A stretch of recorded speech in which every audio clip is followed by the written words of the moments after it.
everybody in this universe knows that Detroit has an issue.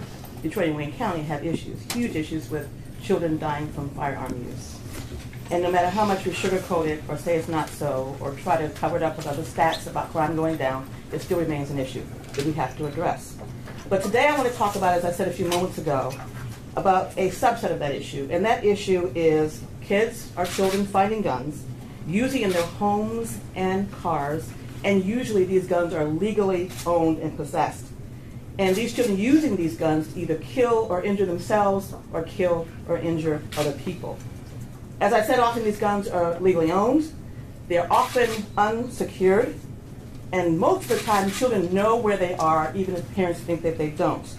And all of this is totally and completely and absolutely preventable. I did a lot of research going into what I wanted to say to you today, and I was going to regale you with facts and figures and statistics, and then I decided just to give you one stat to make the point that it's a public health issue and not just a crime issue. In Wayne County alone, as you can see from the materials that we passed out to you today, in the last 17 months, 8 children have killed and seriously injured themselves and others with unsecured firearms, and that is one is too many. As I said, these incidents are preventable if adults would simply do what they should know they should do, and it takes seconds to secure and unload a firearm.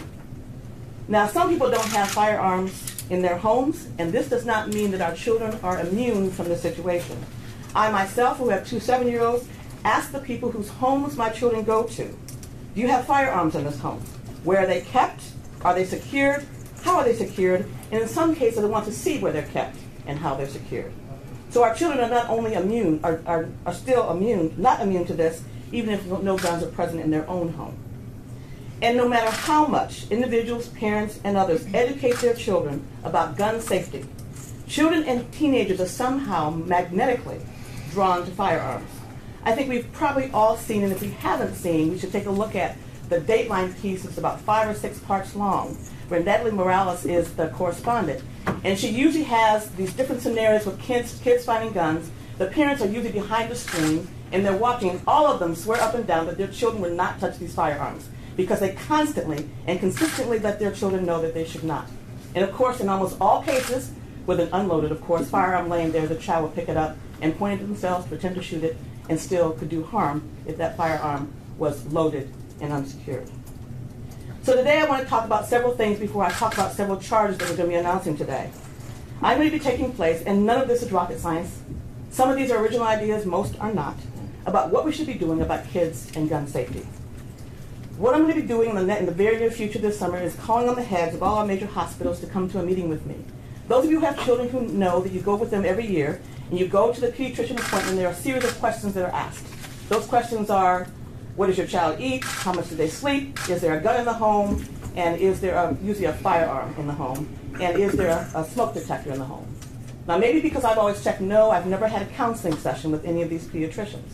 But I'd like pediatricians to be able to take much more action and notify, even just for a few minutes, whether it's passing out a pamphlet or whatever, educating parents on the dangers of guns being at home.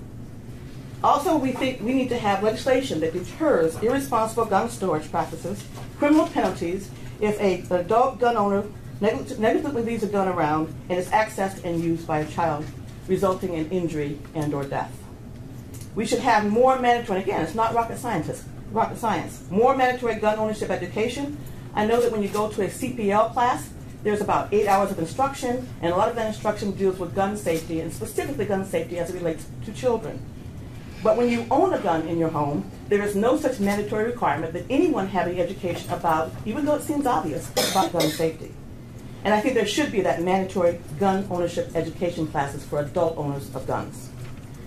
And as a country, I really think that we need to take a serious look at the existing emerging technology for chamber load indicators that can tell someone when a gun is in the chamber, and also smart gun technology that's really bursting on the scene that gun manufacturers so far have rebuffed.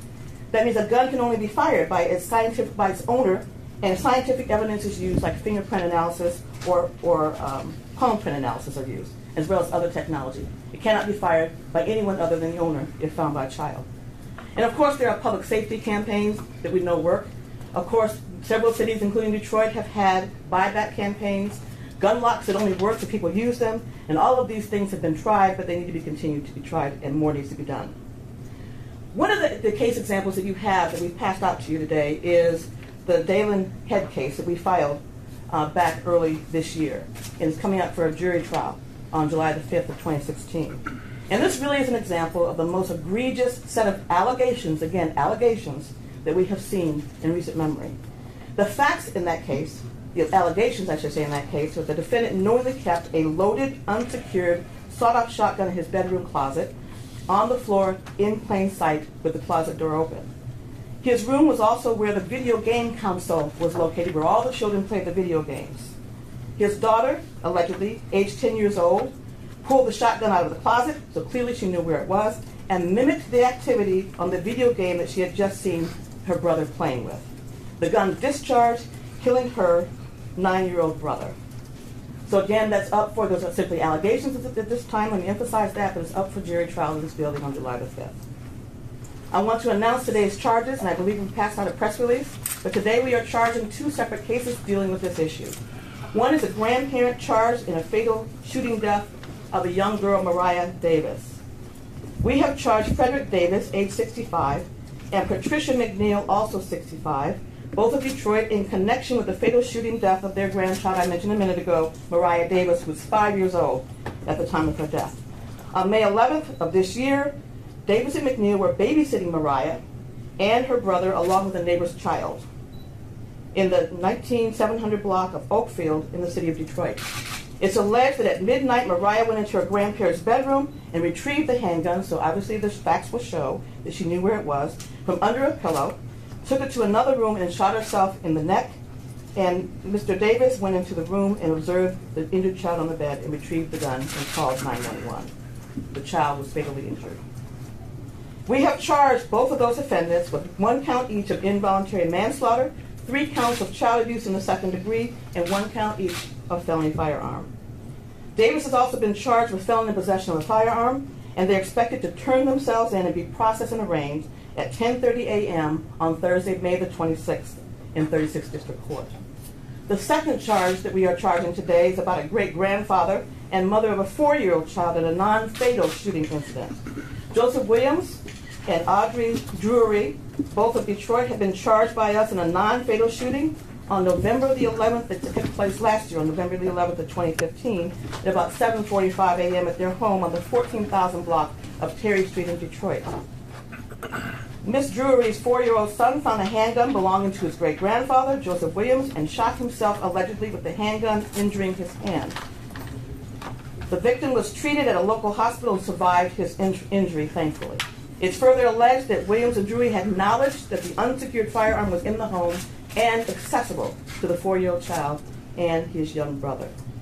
They have both been charged with child abuse in the 2nd degree and felony firearm, and they are also expected to turn themselves in and be processed and arraigned at 10:30 a.m. on May the 26th of 2016 in 36th District Court. Again, we hope that this will highlight the issue. I'm hoping that those within my hearing voice will actually do something about it, and I hope to work with the Michigan Legislature, as well as the heads of the major hospitals and pediatricians in this county, to hopefully find other ways, and the ways that I've mentioned, of helping us seriously decline the issue that has taken place and caused us to have 8 children injured or killed in the last 17 months.